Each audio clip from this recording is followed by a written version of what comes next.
13 years old, you allegedly become an adult.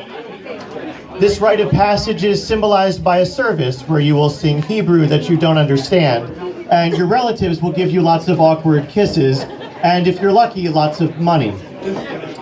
As if to prove that 13-year-olds are not in fact adults, I almost immediately spent all of that money on the following. An electronic keyboard, played perhaps 10 times, the whereabouts of which today are unknown. A blue crushed velour lazy boy recliner, which every 13-year-old man needs, given away less than a decade later to a neighbor. A gold-filled Elgin pocket watch engraved with some dead guy's initials. And a Bahama blue 1966 Volkswagen Beetle, sold just before I turned 15 because I became too scared to drive it after watching a school assembly that featured a quadriplegic warning against the dangers of drunk driving. Surprisingly, today I have no court-appointed supervision of my finances, and my wife even trusts me to pay all of our bills. I do think that she gets a text alert if I'm on eBay Motors for longer than 10 minutes a day, and that's probably good. A lot has changed in the 24 years since my bar mitzvah. A lot has changed in the world and in this state, in this body, and in this brain, and not all of it has been for the better. I'm still impulsive with money. I still love antique watches and antique Beetles. In fact, there's a 1963 Volkswagen Beetle out in the SEPTA parking lot, and Herbie's mine. Some things don't change. Before you tonight, you see the post-bar mitzvah product. But I want to talk for a minute about who I was before I was 13. A sweet, sensitive boy who clung to his mother as if she would vanish into thin air at any moment. Shy and doe-eyed with a Mo Howard bowl cut and bags under his 7-year-old eyes from not sleeping. Little Gabriel was a mess, but nobody seemed to notice. Troubled kids didn't raise red flags back in the mid-'80s unless they came to school with black eyes, busted arms, and they peed while sitting in their desks. I was worried about everything, bullied and shamed, and I was sure that my parents would be murdered in their beds during the night. So I forced myself to stay awake until morning, night after night after night. I was smart and funny, and that got me out of jams. But the flip side of that coin was that it made what was going on inside me much harder to detect.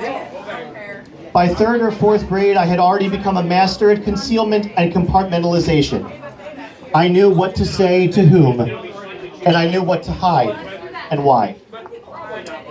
If my mother were here tonight, she probably thinks you could get tetanus at Lockjaw just from coming to a place called the Rusty Nail. She would tell you that when I turned 13, her sweet boy disappeared into a raging smartass. Maybe it was the hormones, maybe it was the empowerment of learning how to part my hair, but I changed. Spoiler alert, it wasn't because of the bar mitzvah. In 7th grade, I auditioned for the role of Captain Hook in Ballackinwood Middle School's production of Peter Pan. I got cast, and I immediately found my home. The stage, but also Neverland. All the things involved in growing up were far too scary, and I had figured out that if you're on stage, you don't have to grow up. It's playing dress-up, it's fantasy. You can kiss all the girls and have sword fights, you can be an alcoholic, yell and scream, jump out of a window or over the side of a pirate ship. You can sing and dance and you'll be funny and not ridiculous.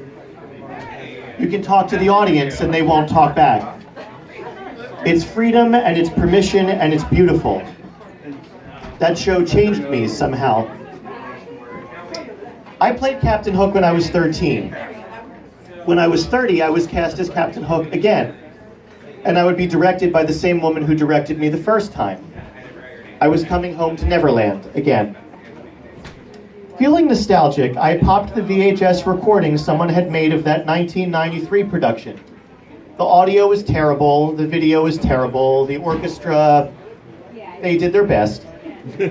The acting was Well, I was great. You'd think that being a narcissistic asshole, I would have been mesmerized watching my own pubescent performance. But I was struck watching that tape by another moment, one that I wasn't even on stage for at all. Do you remember the scene in Peter Pan where Tinkerbell drinks the poison that Captain Hook leaves out for Peter Pan to save his life? Well, in our production, Tinkerbell was a dazzling laser light that rotated and spun and made different configurations, and it was controlled by a parent. As Peter Pan realizes that Tink has drunk the poison, he breaks the fourth wall and he directly addresses the audience, urging them, if they believe in fairies, to clap their hands, believing that this will bring Tinkerbell back to light as her light fades. And I can't begin to describe the thundering roar of over 900 parents, family members, and friends, audience members in the Ballackinwood Middle School auditorium that night, their hands pounding against each other, the hands of beautiful people who wanted to believe in fairies, in children, in J.M. Barrie, in their leaders, in God, in themselves, in something.